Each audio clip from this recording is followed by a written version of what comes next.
দেখো দীর্ঘ 10-এর অঙ্কটা আবার একটু অন্য টাইপের আমি টুকে রেখেছি অলরেডি, যে X plus Y plus Z সমান 3 দেওয়া আছে, A square X plus B square Y plus C square Z সমান A square plus B square plus C square দেওয়া আছে, আর A cube X plus B cube Y plus C cube Z সমান A cube plus B cube plus C cube. অর্থাৎ ডান দিকে যে কনস্ট্যান্টগুলো একটু ডিফারেন্ট টাইপ, তাই না? ডান দিকে এতক্ষণ পর্যন্ত যে অঙ্ক করলাম সেই কনস্ট্যান্টগুলো 1 2 3 বা -104 বিভিন্ন ধরনের সংখ্যাই ছিল, কনস্ট্যান্ট ছিল, বিভিন্ন ধরনের সংখ্যা ডিজিট দেওয়া ছিল। এখানে একটা ডিজিট রয়েছে, শুধুমাত্র 3 দেওয়া আছে ডিজিটটা, আর বাকিগুলো থাকে square plus B square plus C square দেওয়া আছে right side, A cube plus B cube plus C cube right hand side দেওয়া আছে। অর্থাৎ 2 নম্বর সমীকরণে square plus B square plus C square কনস্ট্যান্টটা দেওয়া আছে, 3 নম্বর সমীকরণে কনস্ট্যান্ট দেওয়া আছে A cube plus B cube plus C cube. তাহলে এই সিস্টেমটাকে আমি সাজাই যাতে করে ডেল্টাটা ভালো করে লিখতে পারি, এটাও ক্র্যামার রুলের সাহায্যে সলিউশন করতে বলেছে। তাহলে এখান থেকে আমি যদি সাজাই তাহলে this system can be written as, this system can be written as, কীভাবে লিখব? X plus Y plus Z সমান 3, X plus Y plus Z সমান 3 এক নম্বরটা, A square X plus B square Y, A square X plus B square Y plus C square Z equal to কী যাচ্ছে square plus B square plus C square, A square plus B square plus C square.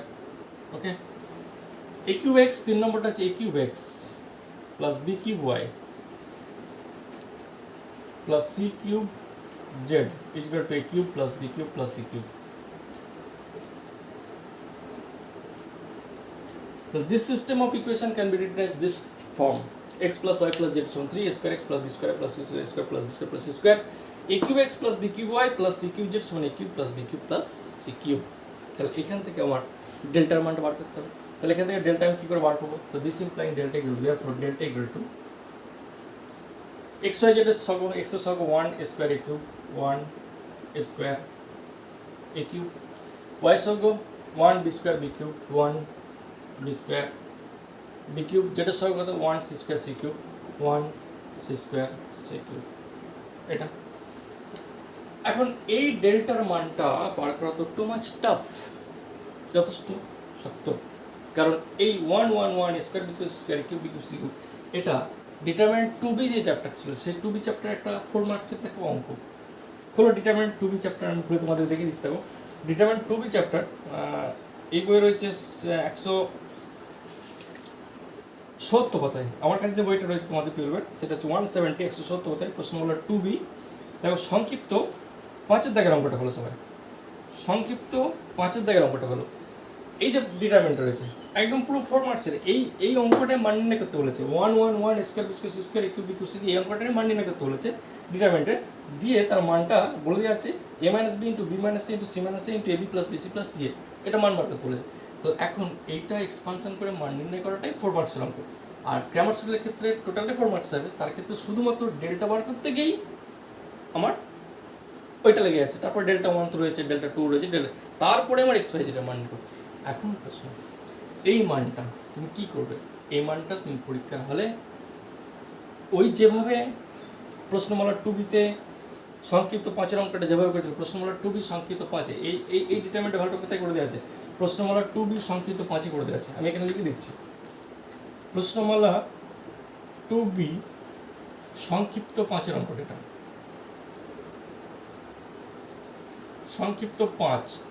সংক্ষিপ্ত 5-এর দাগের অঙ্কটা হচ্ছে এটা। তো 5-এর দাগের অঙ্কটা যখন করেছো সেখানে নিশ্চয়ই মানটা পেয়ে গেছো, বা মানটা বইয়ে দেওয়া আছে, মানটা সরাসরি তোমার দেওয়া আছে। এর মানটা যেটা এক্সপানশন করলে বা ক্যালকুলেশন করলে অপারেশন করলে যেটা পারবে সেটা হচ্ছে A minus B into B minus C into C minus A into A B plus BC plus C A, এই মানটা বেরোবে।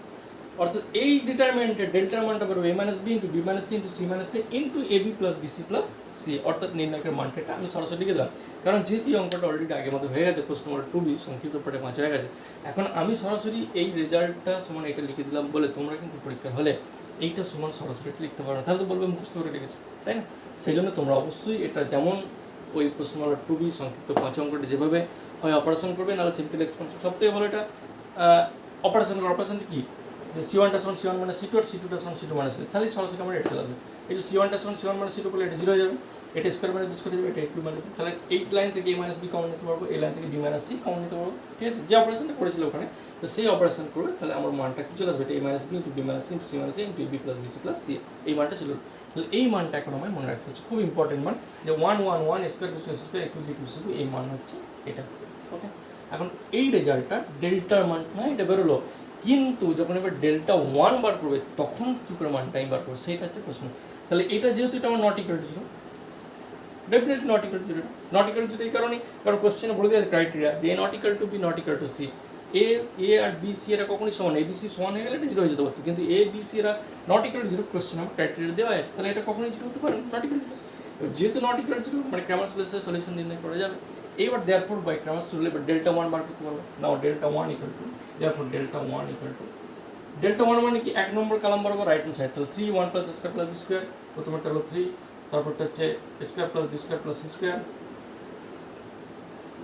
তারপরটা হচ্ছে A cube plus B cube plus C cube, বাকিগুলো সেম থাকবে, 1 B square B cube 1 C square C cube. Second এবং third column same থাকবে। এটা হচ্ছে ডেল্টা 1, ডেল্টা 1 মানে 1 নম্বর কলাম বরাবর রাইট হ্যান্ড সাইড, তাহলে 1 নম্বর কলাম বরাবর রাইট হ্যান্ড সাইডে দিয়ে দিলাম, দিয়ে এটা মানটা চলুন। তাহলে এইটা সমান কী করবো, এটা একটু অপারেশন করে নিই, তাহলে আমার সুবিধা মানে কী করবো, অপারেশন হচ্ছে C1 ড্যাশ C1 যুক্ত, এখানে যে অপারেশনটা করবো সেটা হচ্ছে এটা লিখবি C1 ড্যাশ সমান C1 যুক্ত C2 প্লাস C3, অর্থাৎ C2 এবং C3 যোগ করার পরে C1 থেকে বাদ করবো। C1 ড্যাশ মানে C1 যুক্ত C2 প্লাস C3। আবার বলছি, C1 থেকে বাদ দেবো কাকে, এইটা এবং এটা যোগ করে, C1 বলতে 3, 3 থেকে বাদ দেবো কাকে, এইটা একটা যোগ করে, তার মানে 3 বিযুক্ত 1 প্লাস 1 মানে 2, এই যে C1 বিযুক্ত C2 প্লাস মানে এটা প্লাস এটা যোগ করে এটা থেকে বাদ, তাহলে আলটিমেটলি কী আসবে, আলটিমেটলি যেটা আসবে প্রথমেরটা হবে 1, C1টা শুধু চেঞ্জ হবে, এটা 1 হয়ে যাবে, এটা থেকে এটা একটা যোগ করে বাদ করলে এখানে স্কোয়ার পড়ে থাকবে, এটা থেকে এটা যোগ করে বাদ দিলে কোথায় যাবে, শুধুমাত্র এ কিউব পড়ে থাকবে, এ কিউব পড়ে থাকবে, আর 2 আর 3 কিছু চেঞ্জ করেন কারণ C1 শুধু চেঞ্জ করছি, তাহলে 1 বি স্কোয়ার বি কিউব, এখানে 1 B square B cube 1 C square C cube. তাহলে এই অপারেশন যখনই করলাম এই ডিটারমিনেন্টটা দেখতে ডেল্টা 1 দেখতে রাখলাম, এইটা মানে কি ডেল্টা, তাহলে ডেল্টা 1 যা দেখতে ডেল্টাও তাই দেখতে, এটা মানে এটা 1 1 1 square B square cube B square, এটা একটা সেম হয়ে গেছে, এই ডিটারমিনেন্ট এটা সেম, মানে এটার মান আমার যা বেরিয়েছে তাই বেরোবে, A minus B B minus C, এটা মানে A minus B B minus C C minus A into A B plus B C plus C A, এটা বেরোবে। তাহলে ডেল্টার মান যা বেরোচ্ছে ডেল্টা 1ও তাই বেরোচ্ছে। অনুরূপভাবে যখন ডেল্টা 2 বার করবো তারও মান কিন্তু আমার এটাই আসবে, এইরকম একটা অপারেশন করবো সেখানেও দেখছি আমার এটা আসবে।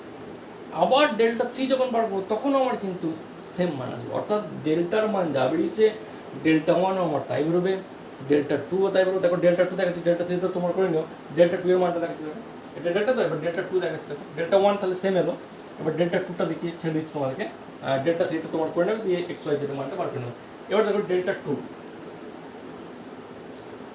1 নম্বরটা ঠিক থাকবে 1 স্কোয়ার কিউব, 2 নম্বর বড় রাইট হ্যান্ড সাইড কি আছে 3 square plus B square, 3 square B square C square A cube B cube C cube, আর এখানে 1 সি স্কোয়ার সি কিউব, ঠিক আছে 1 C square C cube, 1 C square C cube. এটা এখন এইটা আর এটা আমি সমান দেখিয়ে দিচ্ছি, কী করে না C2 ড্যাশ সমান C2 বিযুক্ত, এর ক্ষেত্রে যে অপারেশনটা করবো সেটা হচ্ছে C2 ড্যাশ সমান C2 বিযুক্ত C1 প্লাস C3, অর্থাৎ C1 এবং C3 যোগ করার পরে C2 থেকে বাদ দেবো।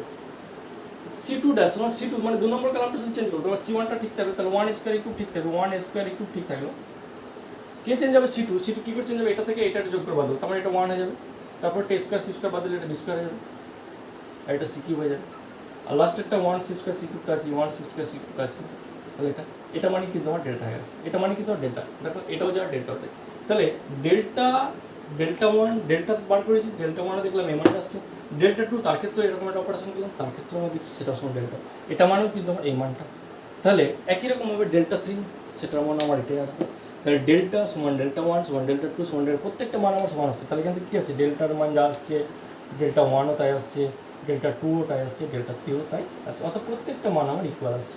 যদি প্রত্যেকটা মান আমার ইকুয়াল আসে, অর্থাৎ এই মানটাই যদি আসে, তাহলে সলিউশনটা আমার কী বেরোবে, সলিউশনটা প্রত্যেকের ক্ষেত্রে আমার 1 1 1 আসবে, কারণ ক্রামার্স রুলের সাহায্যে আমার কী সলিউশন বার করতে হবে, X equal to delta 1 by delta, এখন ডেল্টা 1 আর ডেল্টা সমান, তারপর ডেল্টা 1 এর মান ডেল্টা আর ডেল্টা 1 তারপর এক্স এর মান 1, একই রকমভাবে ওয়াইয়ের মানও 1 বেরোবে, একই রকমভাবে জেটের মানও 1 বেরোবে। অর্থাৎ এক্স ওয়াই জেড প্রত্যেকটা ভ্যালু আমার কী আসবে 1 1 1 আমার আসবে। তার কারণ যেহেতু ডেল্টা সমান ডেল্টা 1 সমান ডেল্টা 3 বেরিয়ে গেছে, তাই আমার এক্স ওয়াই জেড আমার ক্যামার স্কুলের সাহায্যে আমার কি প্রত্যেকটা 1 আসবে। তাহলে এই অঙ্কটি একটু অন্য টাইপের এই কারণেই, কারণ এই জায়গায় এই যে ডিটারমিনেন্টটা এসছে 1 1 1 square square square equal to CQ, এটা আসার পরে যে মানটা এলো সেই মানটাই ডেল্টা 1 ডেল্টা 2 ডেল্টা 3 প্রত্যেকটা ক্ষেত্রে এসছে। কীভাবে এসছে সেটা অপারেশন ডেল্টা 1 এর ক্ষেত্রে দেখালাম, ডেল্টা 2 এর ক্ষেত্রে শুধুমাত্র দেখালাম না ডেল্টা 3টা। ডেল্টা 3 নিশ্চয়ই তোমার করতে পারি, আমি যদি C2 ড্যাশটা অপারেশন করলাম ডেল্টা 2 এর ক্ষেত্রে, তাহলে ডেল্টা 3 ক্ষেত্রে C3 ড্যাশটা অপারেশন করবো, ঠিক আছে। C3 ড্যাশটা অপারেশন যদি করো তাহলে প্রত্যেকটা মান আমার ইকুয়াল চলে যাবে, আর ইকুয়াল চলে গেলে আমার অঙ্কটা ফটফট করে নেমে যাবে। তাহলে দীর্ঘ এই টাইপের অঙ্কগুলো তোমরা আপাতত করতে। তাহলে ক্রামার স্কুলের সঙ্গে তোমার ম্যাট্রিক্স মেথড, যেটা আব্দুল হান্নান স্যার করিয়েছেন, ক্রামার্সের সঙ্গে ম্যাট্রিক্স মেথড সবসময় ভালো থাকে। অর্থাৎ মানে কোনো এক বছর যদি ক্রামার্স আছে তাহলে তারপরের বছর অবশ্যই ম্যাট্রিক্স মেথডের সাথে সলিউশন আসবে। আবার কোনো একটা ইয়ারে যদি ম্যাট্রিক্স মেথডের সাথে সলিউশন পড়ে তাহলে তারপরে বছর অবশ্যই ক্রামার্স আসবে। অর্থাৎ ক্রামার্সের সঙ্গে ম্যাট্রিক্স সবসময় প্রত্যেকটা ইয়ারে অল্টারনেটিভ থাকে, কিন্তু পড়বি তোমার আইদার ক্রামার্স অর ম্যাট্রিক্স, ঠিক আছে। যদি ক্রামার্স পড়ে খুব সহজ, ম্যাট্রিক্সটা একটু তোমরা দেখেছো ওর মধ্যে একটু বড় বা জটিলতা আছে, কিন্তু ক্রামার্সের ক্ষেত্রে খুবই সহজ। তাই ক্রামার্স রুল অবশ্যই তোমার পড়ে যাবে। হ্যাঁ, এই টাইপের অঙ্ক করবে। পরের দিন আমরা নেক্সট চ্যাপ্টার নতুন করে শুরু করবো।